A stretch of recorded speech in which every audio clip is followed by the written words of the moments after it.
승리하는 삶 편집부입니다. 이번 주 말씀은 마태복음 24장 3절로 51절 말씀입니다. 2012년 벌써 38번째 주를 맞이하고 있습니다. 더욱더 열심히 끝까지 말씀 연구에 최선을 다하는 승리하는 삶 식구 여러분들 되시길 바랍니다. 이번 주 키워드는 24장 12절로 13절 말씀을 선택했습니다. 불법이 성함으로 많은 사람의 사랑이 식어지리라. 그러나 끝까지 견디는 자는 구원을 얻으리라. 이번 주 말씀은 재림의 시기에 대한 말씀입니다. 재림 때의 특징에 대해 예수님께서 다시 오실 때 이 땅에 나타날 특징에 대한 말씀입니다. 그 특징 중에 가장 큰 것이 성도에게 환난이 있다는 것입니다. 예수님께서는 이를 미리 말씀해 주시고 우리에게 다시 한번 용기를 주시고 그분이 다시 오실 것을 약속해 주시면서 말씀하십니다. 끝까지 견디는 자는 구원을 얻으리라. 이것이 이번 주 암송할 말씀입니다. 그러면 시작하도록 하겠습니다. 이번 주부터는 방식을 약간 바꿨습니다. 학습 목표만 설명하는 것이 이해하기 어려운 부분이 있다는 의견이 있어서 월요일부터 금요일까지 말씀을 간략하게 정리한 다음에 그 정리한 내용을 토대로 학습 목표를 살펴보도록 하겠습니다. 그래서 처음 월요일 말씀입니다. 마태복음 24장 3절로 14절 말씀입니다. 제목은 주의 재림을 알리는 징조에는 어떤 것들이 있는가입니다. 첫 번째, 주님의 재림을 알리는 징조가 있는데 그것은 92페이지 그림에 잘 나타나 있습니다. 말세의 징조, 거짓 그리스도가 나타납니다. 두 번째는 나라가 나라를 대적합니다. 즉 전쟁이 많이 일어나게 됩니다. 그리고 기근이 일어납니다. 많은 사람들이 굶습니다. 기아가 발생합니다. 그리고 지진이 일어나서 어떻게 해볼 수 없는 많은 피해가 있습니다. 이것이 지금 우리가 사는 현대에 얼마나 많이 일어나고 있는지는 특별히 다시 설명하지 않아도 미디어를 통해서 접하실 수 있었을 것입니다. 그런데 이 재림의 징조를 알리는 것 중에 굉장히 어려운 부분이 있는데 그것이 바로 9절 말씀입니다. 이때의 성도들의 상태, 말세의 징조가 나타나는 이때의 성도들의 상태는 환난에 처하게 된다고 말씀하고 있습니다. 사랑이 식고 거짓된 자들이 내적으로 우리를 미혹해하고 그리스도를 모르는 자들이 자신들의 죄를 지적함으로 우리를 싫어하게 됩니다. 우리에게 많은 환난이 따릅니다.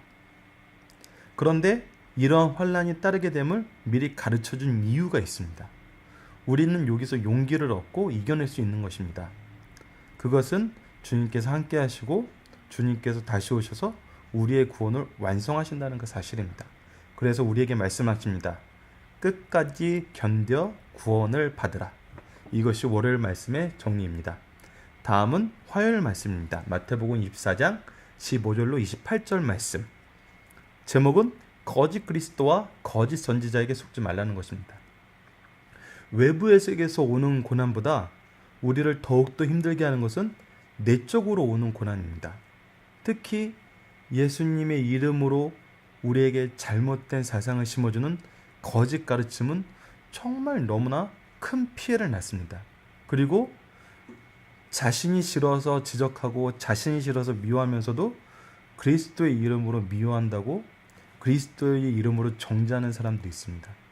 이런 사람들은 영혼을 피폐하게 하고 그들의 영혼을 상하게 하고 때로는 연약한 영혼은 그리스도에게서 떠나게 만듭니다. 이것은 정말 너무나 큰 일입니다. 그래서 우리는 이것을 미리 알아볼 수 있고 이것에서 이러한 일들로부터 우리를 보호할 수 있어야 됩니다. 그래서 거짓 그리스도인들의 특징과 거짓 선지자의 특징에 대해서 먼저 살펴보도록 하겠습니다. 거짓 그리스도는 정말 상식적으로는 믿을 수 없는 얘기를 합니다. 그런데 많은 사람들이 미혹돼서 따르게 됩니다. 그리고 거짓 선지자는 하나님의 말씀이 아닌 것을 하나님의 말씀인 양 가르칩니다. 즉 성경 말씀을 가르치지 않고 다른 것을 가르치면서 성경을 몰라도 되게 만들고 몰라도 된다는 식으로 얘기하기도 하면서 성경에서 멀어지도록 합니다. 결국은 계시종 신앙, 성경 중심의 신앙에서 이탈하게 합니다. 이들의 특징이 근데 더욱더 사람들을 환호하게 만드는데 그것이 뭐냐면 큰 기사와 표적을 행한다는 것입니다. 근데 그 이유가 뭔지 아십니까? 그 이유는 사람들이 말씀보다 표적을 구하기 때문입니다. 우리가 말씀 안에서 은혜를 받지 못하고 말씀이 우리에게 가르치는 바를 깨닫고 실천하지 못하는 사람들은 표적을 구하게 되어 있습니다. 표적에 매달리게 되어 있습니다. 표적이 진짜라고 생각하게 됩니다. 그래서 미혹됩니다. 그래서 이거에 대한 대처 방법이 늘 깨어 있어야 된다는 것입니다. 늘 깨어 있기 위해서는 어떻게 합니까? 계시 의존 신앙, 성경 중심의 신앙을 우리가 지켜나가야 됩니다. 이것이 승리할 삶이 매일매일 말씀을 연구하고 배울 수 있도록 노력하는 이유이고 리더분들이 이 일에 동참하고 많은 분들에게 이것을 가르쳤으면 하는 이유입니다. 우리가 깨어있지 않으면 미혹되어 넘어질 수 있습니다. 다음은 수요일 말씀입니다. 마태복음 24장 29절로 36절 말씀입니다. 제목은 예수께서 언제 다시 오시는가입니다. 언제 다시 오시는가에 대해서 얘기할 때 전제 조건은 우리가 모두 볼 수 있게 오신다고 설명했던 부분을 우리가 기억해야 됩니다. 계시록 1장 7절에 그를 찌른 자도 본다고 했습니다. 그리고 사도행전 1장의 천사들이 뭐라고 얘기합니까? 예수님께서 올라가신 그 모습 그대로 다시 오신다고 합니다. 즉 성경에 기록된 대로 하늘로 올려갔던 그 모습대로 오시는 걸 우리가 모두 볼 수 있습니다. 이것을 우리가 보지 못했다면 그는 예수님이 아닌 겁니다. 그래서 우리가 이것을 거짓 선지자를 재림예수라고 소위 한국에서 그렇게 많은 재림예수가 있다는데 그들이 잘못된 사람이라고 얘기할 수 있는 것은 말씀의 기준으로 우리가 그걸 구분했기 때문입니다. 그러면 언제 다시 오시는가에 대해서 그때가 나타나는 언제 다시 오시는가에 대해서 배우는데 그때는 우리가 알 수 없습니다. 하나님만 아신다고 얘기했습니다. 그런데 그때의 특징이 있습니다. 첫 번째는 자연계에 큰 변화가 있습니다. 해와 달과 별들이 제 기능을 발휘하지 못한다고 합니다. 그것은 문자적인 의미로 실제로 자연계에 변화가 있을 수 있음을 얘기합니다. 두 번째는 영적인 의미로 진리의 빛을 전해야 하는 교회와 성도가 제 기능을 발휘하지 못하는 것을 의미할 수도 있습니다. 이 두 가지 다 우리가 눈으로 확인할 수 있는 부분입니다. 우리는 깨어서 이것을 구별하고 우리가 진리의 빛을 사수할 수 있도록 노력해야 됩니다. 그리고 권세 잡은 자들의 파멸이 일어납니다. 두 번째는 무화과 비유를 통해서 이스라엘의 회심의 역사를 우리에게 가르쳐 줍니다. 이것은 로마서 11장 25절에서 27절에 같이 나타나 있습니다. 그래서 말세의 특징 중에 한 가지가 뭐냐면 이스라엘의 회복인데 이스라엘 회복의 전제 조건이 있는데 그것이 바로 이방인의 충분한 수가 있은 후에 이스라엘의 회복이 있다는 것입니다. 그리고 두 번째는 반드시 이스라엘의 회복이 있다는 것입니다.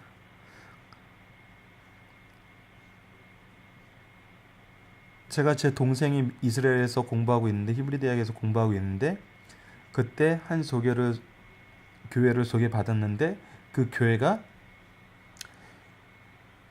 회심하고 돌아온 유대인들에 의해서 예루살렘에 세워진 교회입니다.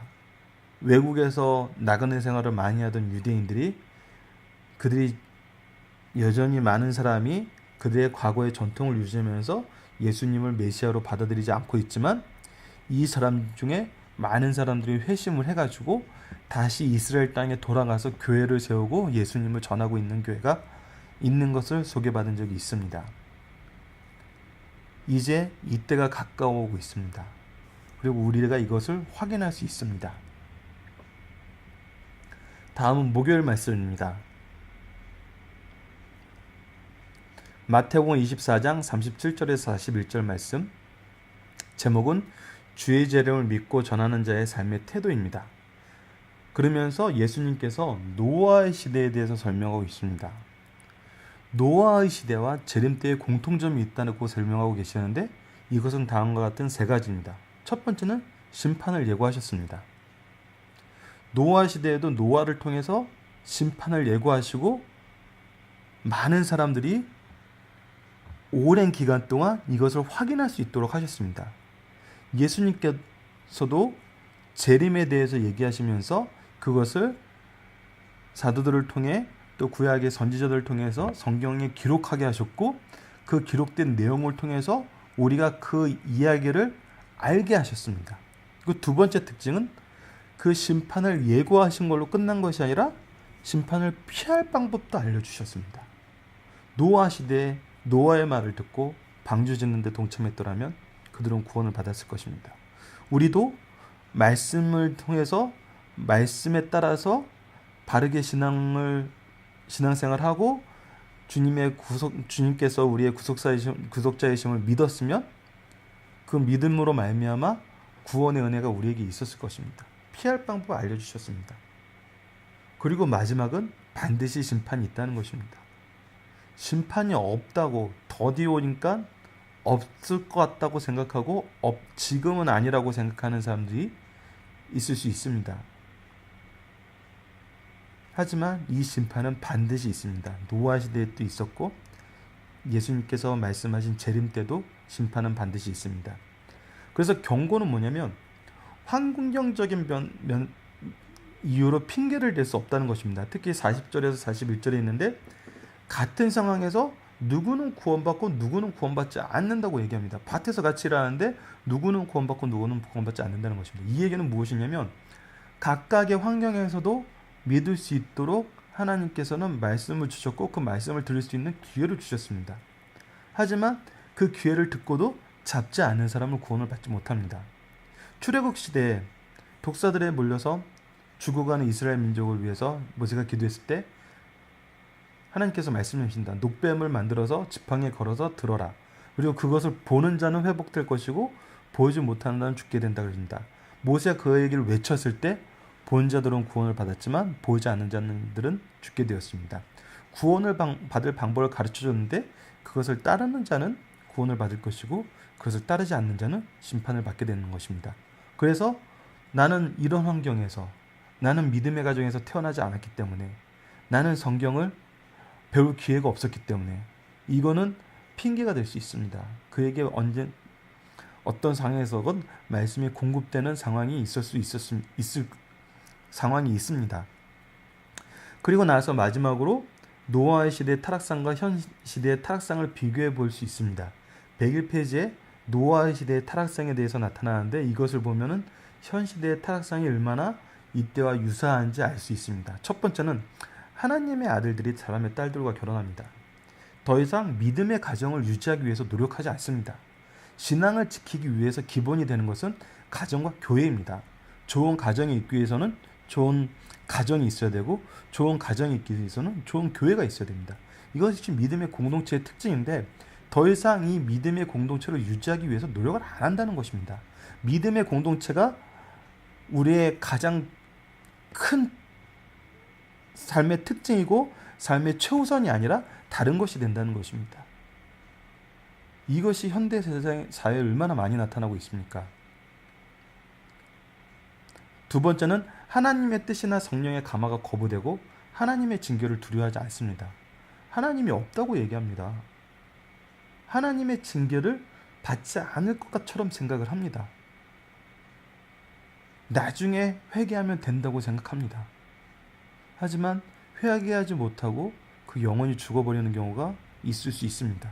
세 번째는 육체가 강하고 아름다운 자가 대중적인 인기를 얻게 됩니다. 그리고 폭력이 두려움의 대상이 됩니다.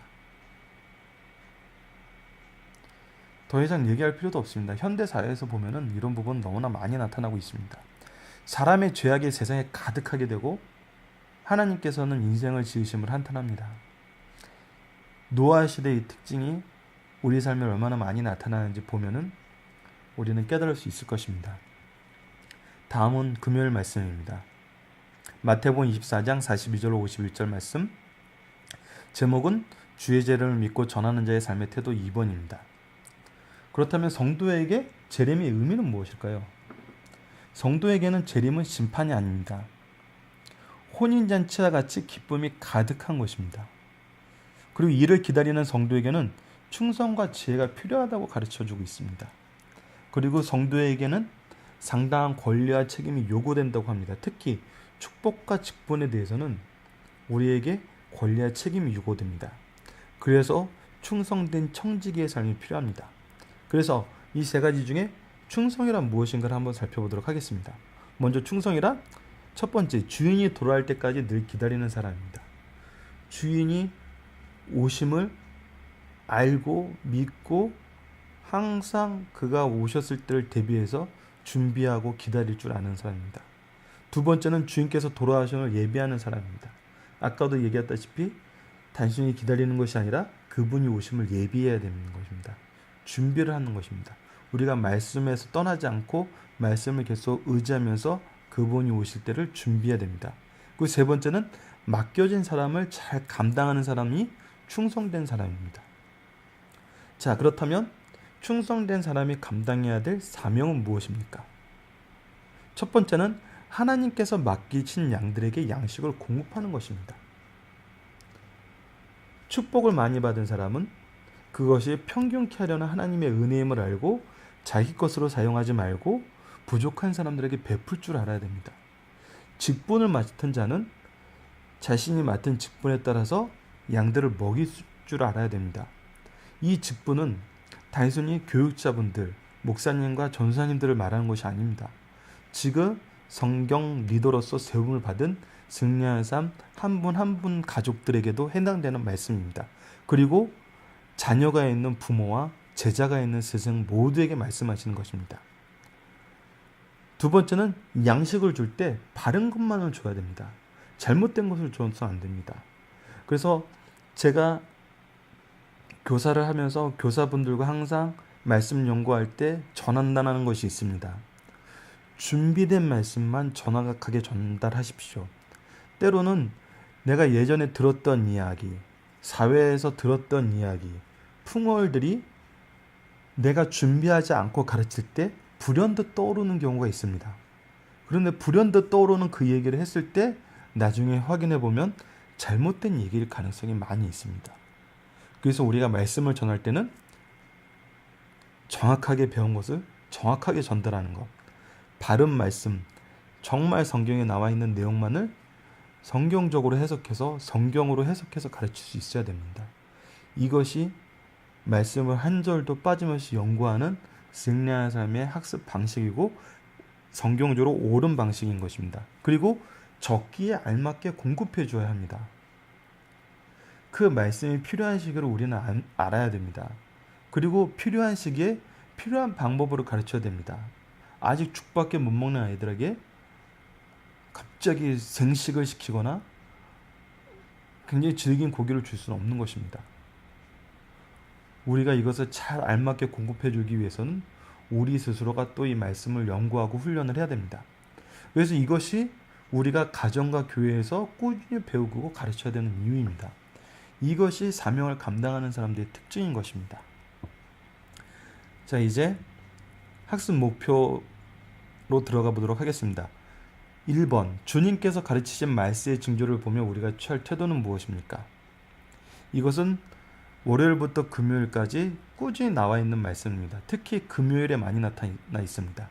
우선 말씀의 징조를 보며 우리가 취할 태도는 무엇입니까? 우선 말씀의 징조에 대해서 살펴볼 때 거짓 그리스도가 나타나고 전쟁이 일어나고 기근이 일어나고 지진이 일어나는데 거짓 그리스도, 거짓 선지자는 특히 우리를 미혹해 하고 환락해 합니다. 그런데 우리가 이것 가운데서도 말씀을 의지하면 할 수 있는 것이 견뎌내고 구원에 이르는 것입니다. 그리고 금요일날 우리가 조금 전에 살펴봤다시피 충성하여 사명을 잘 감당하는 것입니다. 충성된 청지기의 역할을 우리가 감당하는 것입니다. 금요일 부분 말씀을 꼭 다시 한번 여러분께서 숙지해 주시기 바랍니다. 두 번째 문제, 예수님은 언제, 어떻게, 무엇하러 다시 오시는가? 우리가 언제 오시는지에 대해서는 주중 말씀을 통해서 살펴봤습니다. 특히 수요일 말씀을 통해서 살펴봤는데 토요일 날 말씀에는 무엇하러 오시는가에 대한 설명이 있습니다. 먼저 하나씩 살펴보도록 하겠습니다. 언제 오시는지는 하나님만이 아십니다. 하지만 그 징조에 대해서는 우리에게 가르쳐 주셨습니다. 이 부분은 여러 번 반복했기 때문에 넘어가도록 하겠습니다. 그 어떻게 오시는가?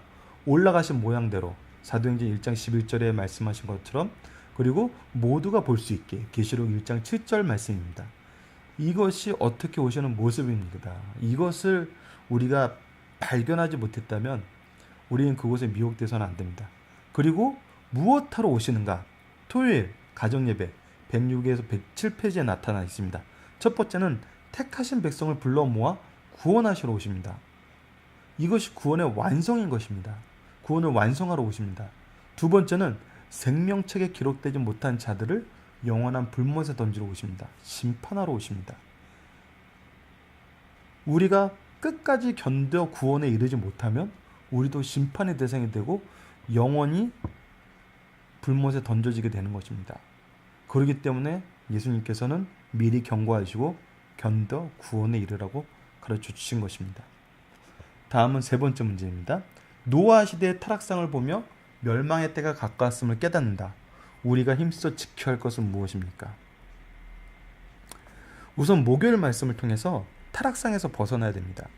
하나님의 아들들이 사람의 딸들과 결혼하는 것, 믿음의 공동체를 유지하기 위해서 더 이상 힘쓰지 않는 것, 우리가 하나님 말씀으로 천국의 모형인 가정과 교회를 이루는 것을 더 이상 중요하지 여기지 않는다면 우리는 이 타락상에 빠지는 것입니다. 우선 이곳에서 벗어나야 됩니다.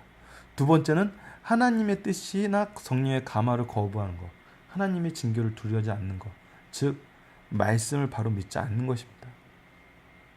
말씀을 더 이상 연구하지 않는 것입니다. 우리는 이런 것에서 벗어나야 됩니다. 육체가 강하고 아름다운 자가 대중적인 인기를 얻고 폭력이 두려움의 대상이 되는 사회. 민주주의가 됐다 그러나 우리는 본능적으로 힘을 갖길 원하고 힘을 쓰길 원합니다. 이것이 지금 현재 사회에 많은 사람들을 아프게 하고 많은 사람들을 슬프게 했습니다. 마지막은 사람의 죄악의 세상에 가득하고 하나님께서 인생 지으심을 한탄했다는 것입니다. 우리는 노아와 같은 삶을 살아야 됩니다. 그리고 금요일 말씀을 통해서는 말씀 중심의 신앙생활, 양육하는 일에 최선을 다해야 된다는 것을 우리가 배웠습니다. 그래서 우리가 힘써야 될 것은 타락에서 벗어나고 말씀 중심의 신앙생활을 우리가 힘써 지켜나가는 것이 우리가 해야 될 일입니다. 특히 영생의 말씀을 바로 배워 바로 가르치는 것, 영생의 말씀을 누구에게 배워 누구에게 가르칠 것인가, 이 일을 실천하는 일이 우리에게 매우 중요한 일입니다. 이상으로 9월 16일부터 22일까지의 말씀 정리를 마무리하도록 하겠습니다. 감사합니다.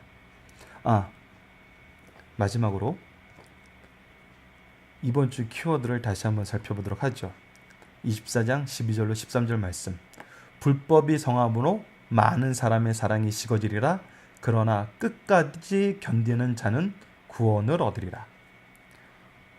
모든 승리한 삶 식구들이 끝까지 견뎌 구원에 이르는 영적 승리자가 되기를 간절히 기도합니다. 감사합니다.